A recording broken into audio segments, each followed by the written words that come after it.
और तो यहाँ पर केरला की राजधानी होगी तिरुवनंतपुरम। इसका हालांकि पूरा नाम था त्रिवेंद्रम, लेकिन पूरा तिरुवनंतपुरम एक जगह थुम्बा, कहाँ है थुम्बा। तो वहाँ पर भारत का पहला रॉकेट छोड़ा गया था। कोची बंदरगाह है, वो भी सुरक्षित बंदरगाह है। और ये कौन सा झील है? वेम्बनाड झील। ये बहुत ही लंबा है, नक्शा में तो छोटा बनाया है लेकिन ये बहुत ही लंबा है। तो भारत का सबसे लंबा झील जो है कौन सा है? वेम्बनाड झील। भारत का लंबा झील कौन सा है? वेम्बनाड झील। हालांकि भारत का सबसे नमकीन झील या फिर खारे पानी का झील कौन सा है? तो यहाँ पर आपको कहाँ उड़ीसा में आपको बताते हैं चिल्का झील।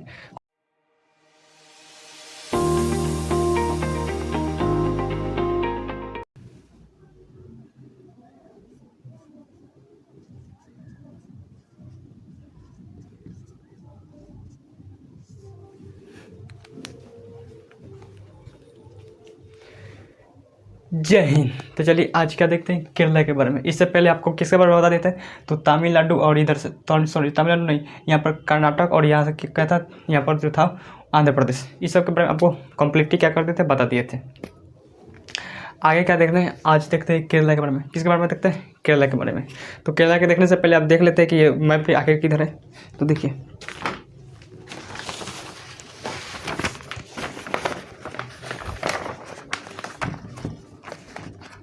ये रहा केरला। क्या ये जो है हर टाइप का क्या है? केरला है, ये तमिलनाडु है। तो आज केरला के बारे में देखते हैं। चलिए केरला के बारे में पढ़ना चालू करते हैं।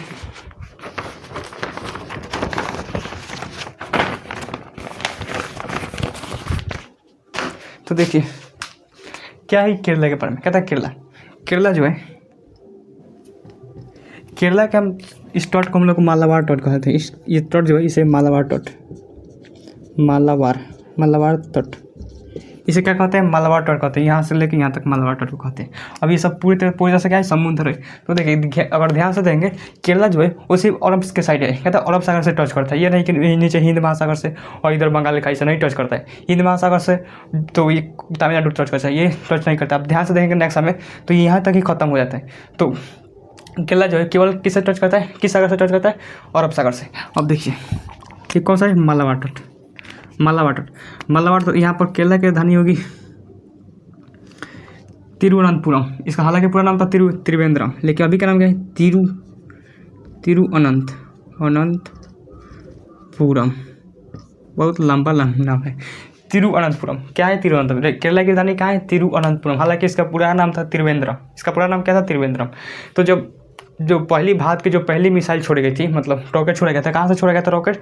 तिरुवनंतपुरम एक जगह थुम्बा, कहाँ है थुम्बा। तो वहाँ पर भारत का पहला रॉकेट छोड़ा गया था। वो भी साइकिल से बांध कर ले जाया गया था और तार के पेड़ में बांध कर इसे छोड़ा गया था। और आज देखिए जो वही इसरो है तो चांद तक भी झंडा लहरा रहा है भारत का। तो ये तिरुवनंतपुरम मतलब तो पहला रॉकेट कहाँ छोड़ा गया था? तिरुवनंतपुरम के थुम्बा से। इसका पूरा नाम क्या था? त्रिवेंद्रम। यहाँ पर देखिए एक झील होगा, यहाँ बंदरगाह है, कोची बंदरगाह। यहाँ पर बहुत बेहतरीन झील है। अब सेम टू सेम मुंबई की तरह है। मुंबई भी यहाँ पर, मुंबई जो था वो भी यहाँ पर झील था। मुंबई झील, मुंबई बंदरगाह। तो सेम टू सेम लेकिन उससे भी ज़्यादा ये सुरक्षा है। ये कौन सा झील है? तो वेम्बनाड झील। कहाँ लिखे? यहाँ पर लिख देते हैं वेम्बनाड झील। सॉरी ये कौन सा झील है? वेम्बनाड झील। ये कौन सा झील है? वेम्बनाड झील। तो वेम्बनाड झील जो है वो बहुत ही मतलब बहुत सुरक्षा है वेम्बनाड झील, क्योंकि यहाँ से ये देखिए यहाँ से क्या है? स्थल है और दोनों के बीच स्थल है। और इधर से समुद्र की जो सुनामी उत्पन्न होगी वो इधर ही रह जाएगी। कहते इधर ही, जिस वजह से इसको कुछ नुकसान नहीं पहुँचेगा। तो ये इसमें जो कोची बंदरगाह है वो भी सुरक्षित बंदरगाह है। और ये कौन सा झील है? वेम्बनाड झील। ये बहुत ही लंबा है, नक्शा में तो छोटा बनाया है लेकिन ये बहुत ही लंबा है। तो भारत का सबसे लंबा झील जो है कौन सा है? वेम्बनाड झील। भारत का लंबा झील कौन सा है? वेम्बनाड झील। हालांकि भारत का सबसे नमकीन झील या फिर खारे पानी का झील कौन सा है? तो यहाँ पर आपको कहाँ उड़ीसा में आपको बताते हैं चिल्का झील। कौन सा? उड़ीसा। लेकिन भारत का सबसे लंबा झील जो है वेम्बनाड झील। इसे अरब सागर की रानी कहा जाता है वेम्बनाड झील को। क्यों? क्योंकि इसका सुरक्षा बहुत ही ज़्यादा है। यहाँ पर भूमि के ऊपर जो है वो बहुत ज़्यादा चौड़ी में, लेकिन अब वहीं पर जो यहाँ पर देंगे महाराष्ट्र में, तो महाराष्ट्र में कम चौड़ी है, लेकिन इसका जो चौड़ाई है क्या है? ज़्यादा है। तो इसे अरब सागर की रानी कहा जाता है। किसे? वेम्बनाड झील को। यहाँ पर कौन सा बंदरगाह? कोची बंदरगाह। यहाँ पर एक शहर होगा कोची। कौन है? कोची। कौन सा बंदरगाह है? कोची बंदरगाह। ये हो गया। इसके आसपास देखिए, इसके आसपास जगह होगा कोझिकोड। कौन सा? कोझिकोड। कौन सा शहर को? कोझिकोड। हालांकि इसका नाम था कालीकट, इसका पूरा नाम था कालीकट। और इसका जस्ट जुड़ा शहर ऊपर एर्नाकुलम, एर्नाकुलम। इसका जस्ट ऊपर देखेंगे तो जगह होगा एर्नाकुलम। और यहाँ पर कौन सा जगह है? कोझिकोड। कौन जगह है? कोझिकोड। तो कोझिकोड जो है यहाँ पर, इसका पूरा नाम था कालीकट। क्या था? पूरा नाम था कालीकट। और पहली बार जब पुर्तगाली जो थे 1498 ईस्वी में, 1498 ईस्वी में पहली बार पुर्तगाली वास्को डी गामा कहाँ आया था? कोझिकोड में। कहाँ था? कोझिकोड में। और यहीं से कहता है मसाला लेकर गया और वहाँ से 64 गुना मुनाफा कमाया। सोचिए 64 गुना। तभी ना यहाँ पर अंग्रेज आकर, मतलब यहाँ पर अंग्रेज लूटने चले आए। क्योंकि आप खुद सोचिए, जो कोई व्यक्ति आप किसी से 1 करोड़ कर्जा मांगिए और आप उसके एक साल के बाद अगर 64 करोड़ हो जाए तो बताइए कितना आपको फ़ायदा होगा।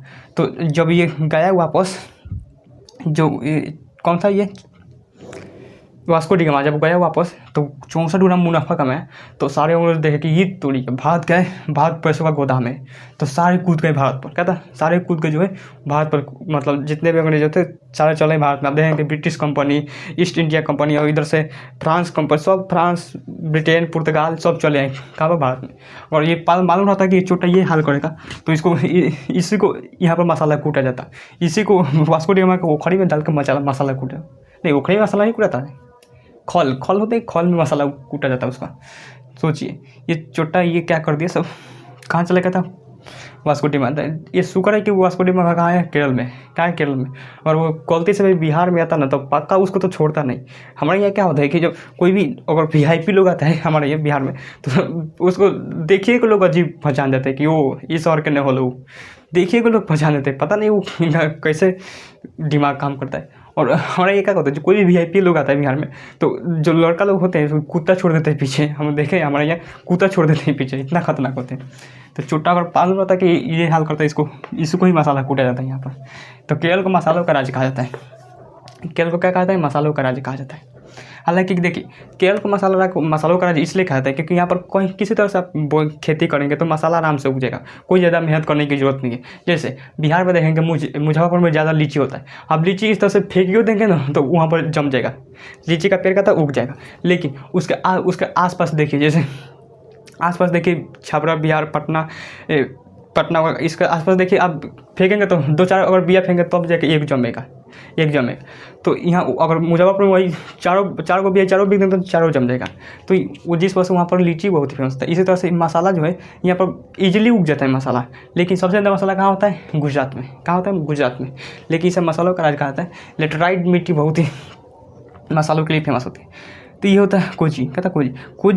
कोझिकोड का जुआ शहर जो है, कोझिकोड का जुआ शहर होता है एर्नाकुलम। कौन था? एर्नाकुलम जुआ शहर है क्योंकि इस दोनों शहर जो है वो एक पास है। दोनों शहर क्या है? एक पास है।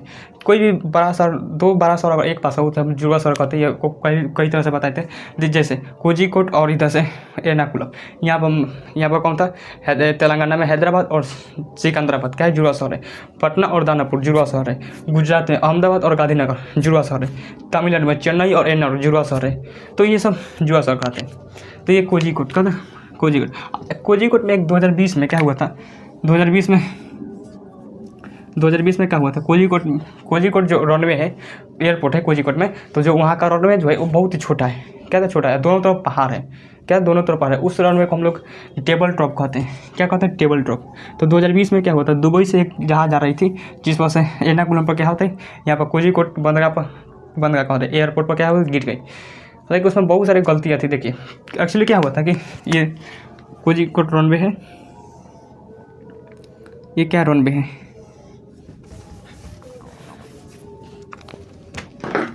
ये कोझिकोड क्या है? रनवे है। ये कोझिकोड रनवे। तो इसमें किया गया था कि जब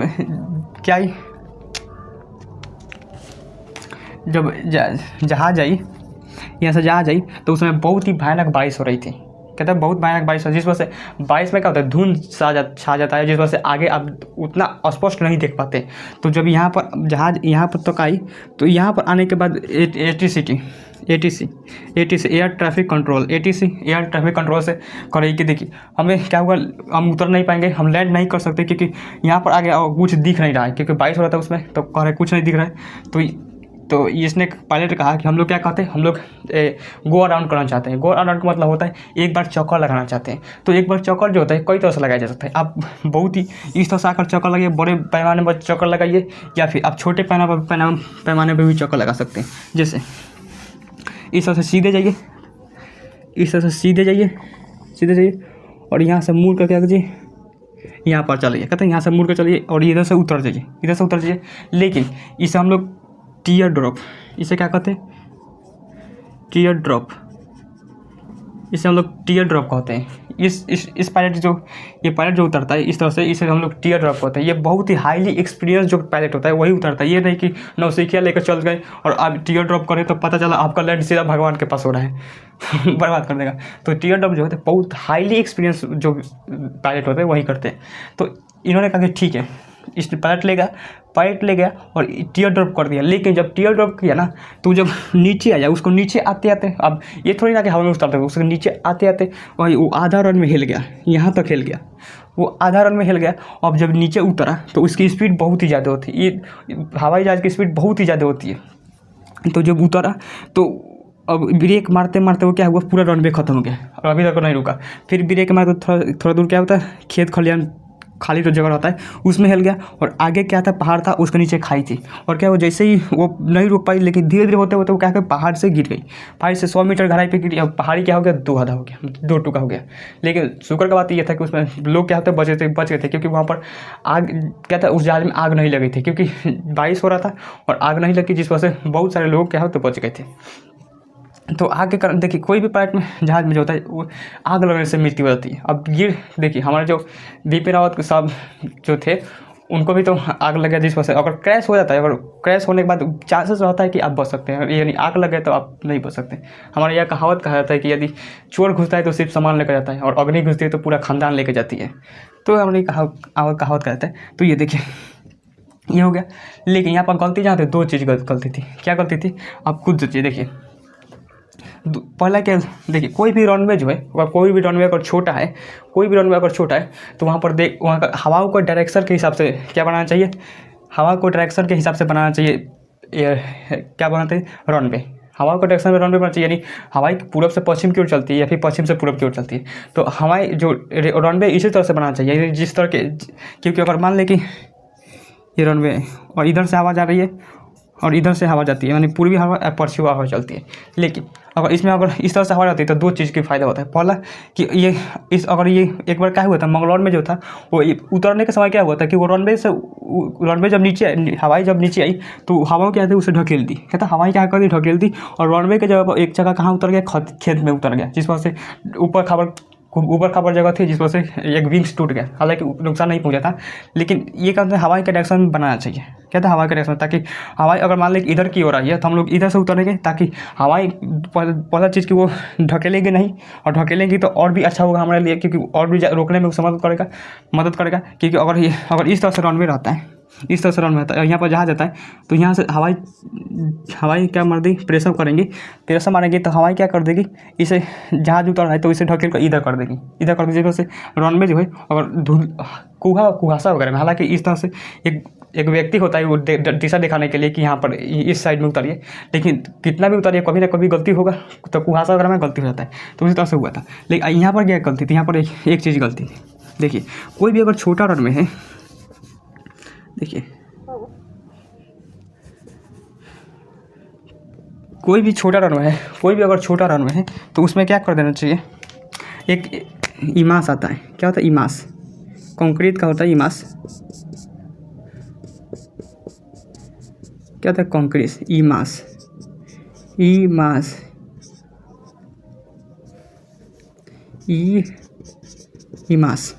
engineered materials arresting system. EMAS जो होता है वो क्या होता है, कंक्रीट होता है। क्या होता है, कंक्रीट की तरह होता है। वो कंक्रीट क्या होता है कि वो एथी की तरह काम करता है, वो क्या बोलते हैं, वो दलदल की तरह काम करता है। जैसे दलदल देखे होंगे उस तरह से काम करता है। तो दलदल की तरह काम करता है, जिस तरह से दलदल में अगर आप पैर रखिएगा तो आप धंस जाएगा, लेकिन वहीं पर दलदल में अगर चींटी वगैरह चल जाए तो वो नहीं धंसेगा, क्योंकि उसका प्रेशर आराम से झेल सकता है। तो उसी तरह से इमास काम करता है, ठीक दलदल की तरह काम करता है। पहला यहाँ पर दलदल में ये कंक्रीट का होता है, यहाँ पर आप कितना भी कूदिएगा या फिर ले जाकर हाथी को कूद गया तो कोई दिक्कत नहीं होगा, क्योंकि वो उस प्रेशर को झेल सकता है। लेकिन उतना वजन को ये झेल सकता है। लेकिन जो हवाई जहाज़ की जो वजन होती है कई टन में होती है। अब सोचिए उतनी बहुत ज़्यादा टन में होती है, जिस वजह से उसका प्रेशर जब इस पर पड़ता है तो क्या होता है, धंसने लगता है। और धंस कर क्या होता है, नीचे होने लगता है। और धंसने के बाद क्या होता है, चाका को जाम करने लगता है। और चाका जाम करने के बाद 4 गुना से भी ज़्यादा क्या होता है, ब्रेक लगता है, जिस वजह से 100 मीटर, मात्र 100 मीटर के आसपास दूरी में क्या हो जाएगा, जहाज़ को रोक देता है। ये लास्ट में लगाना चाहिए, कहता है छोटे रनवे पर लगाना चाहिए। तो वहाँ पर ये इमास उस समय नहीं लगा हुआ था, जिस वजह से यह घटना हो गई। बताइए, तो इमास नहीं लगा हुआ था। हालांकि जितने भी छोटे रनवे हैं उन सब पर इमास को क्या करते हैं, कंपल्सरी कर देना चाहिए कि यदि आप छोटा रनवे बनाना है तो वहाँ पर इमास जो है वो कंपल्सरी होना चाहिए, आपको इमास लगाना ही लगाना है। तो बताइए हमारा, आप खुद सोचिए, जहाज़ में लोग कौन ट्रैवल करते हैं, ज़्यादातर लेंगे, हालांकि कोई ट्रैवल तो करते हैं, लेकिन ज़्यादातर पढ़े लिखे व्यक्ति जो परिवार ही ट्रैवल करते हैं जहाज़ में ज़्यादातर। जिसके पास टाइम वगैरह नहीं है, और वही जिसके पास टाइम नहीं है वो पढ़ा लिखा नहीं होगा, तो पढ़े लिखे ज़्यादा ट्रैवल करते हैं। और उनके पास उनके फैमिली में देखेंगे तो ज़्यादा फैमिली नहीं होती है, 1-2 फैमिली होती है, फिर 1-2 लड़के होते हैं, तो उनके लिए काफ़ी होता है। या फिर कोई भी व्यक्ति, मान लीजिए कोई व्यक्ति ट्रैवल कर रहा है और जिसके परिवार में एक ही व्यक्ति कमाने वाला हो, और वो ट्रैवल कर रहा है, और बाई चांस अगर भगवान ना करे ऐसा हो, लेकिन बाई चांस वो उसके साथ ये सब घटना हो जाए, तो अब क्या होगा, वो तो उसके कमाने वाला पूरा परिवार बिखर जाएगा। तो बताइए, हमारी जान की कीमत एक इमारत से भी कम हो चुकी है इस तरह से। बताइए, अब इस स्थिति में तो बताइए, जो आज़ाद देश और गुलाम देश में कोई अंतर ही नहीं रहेगा। तो सरकार को ऐसा करना चाहिए क्या, इमास को कंपलसरी कर देना चाहिए। हालांकि पटना भी देखें तो पटना भी छोटा रन में है, कहता है पटना भी छोटा रन में, वहाँ पर भी इमास का कंपलसरी कर देना चाहिए। हालांकि उसमें मालूम नहीं कि हमारे पटना में है कि नहीं अभी इमास। तो यह इमास से क्या थी, कमी थी। इमास जो होता है वो ध्वंस का क्या करता है, रोक देता है। तो ये तो आपको पता है। इस रनवे को क्या कहते हैं बताइए, तो जब दोनों तरफ पहाड़ होते हैं उस रनवे को हम लोग टेबल टॉप रनवे कहते हैं। क्या कहते हैं, टेबल टॉप।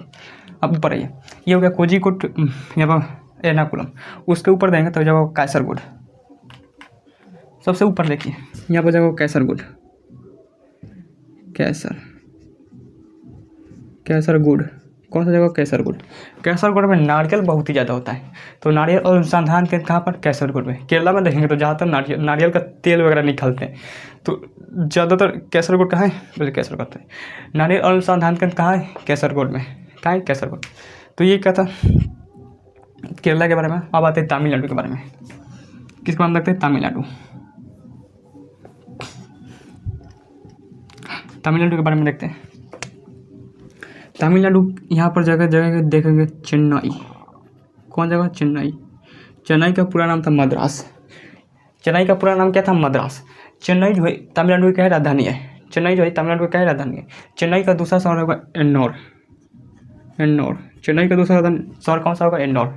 चेन्नई का दूसरा शहर जो होगा वो कौन सा होगा, एन्नौर। एन्नौर जो है जुड़ा शहर है। चेन्नई जो है यहाँ पर, इसका पुराना नाम था मद्रास। मद्रास जो होता है यहाँ पर क्या होती थी, रबर की ज़्यादातर उत्पादन होती थी। तो रबर फैक्ट्री कहाँ पर ज़्यादा था, पहले जाता था चेन्नई में रबर फैक्ट्री। इसके नीचे देंगे तो जगह होगा कन्याकुमारी। कौन सा जगह होगा, कन्याकुमारी। कौन सा जगह, कन्याकुमारी। सबसे नीचे वाला शहर कौन सा है भारत का, कन्याकुमारी। कौन सा, कन्याकुमारी। क्वेश्चन पूछेगा कि तीनों सागर से टच करने वाला भारत का वो कौन सा राज्य है, तो तमिलनाडु। कौन सा है, तमिलनाडु। देखिए यहाँ पर देखिए ध्यान से देंगे तो ये एरिया जो है वो किससे टच कर रहा है, ये एरिया टच कर रहा है अरब सागर से। और नीचे की टच कर रहा है किससे, हिंद महासागर से। और इधर बंगाल की खाई से टच कर रहा है। तो तीनों सागर पर कौन सा है, हालांकि इधर मन्नार की खाड़ी है और इधर पाक की खाड़ी है। तो तीनों सागर से टच कर रहा है, कौन सा है, तमिलनाडु। और कन्याकुमारी जो है एकमात्र ऐसा शहर है जो कि वो भी तीनों शहर से टच करता है। तो क्वेश्चन पूछेगा कि भारत का वो केंद्र शासित प्रदेश जो तीनों सागर पर है, पांडिचेरी। कौन सा है, पांडिचेरी। यहाँ पर पांडिचेरी है। तो आपको पांडिचेरी जब एक क्या बनाएंगे, आपको यूनियन टेरिटरी यानी केंद्र शासित प्रदेश बनाएंगे तो वहाँ पर आपको बता देंगे। तो आज के लिए यहीं तक रहने देते हैं, तब तक मिलते हैं नेक्स्ट वीडियो में। Thank you for watching video.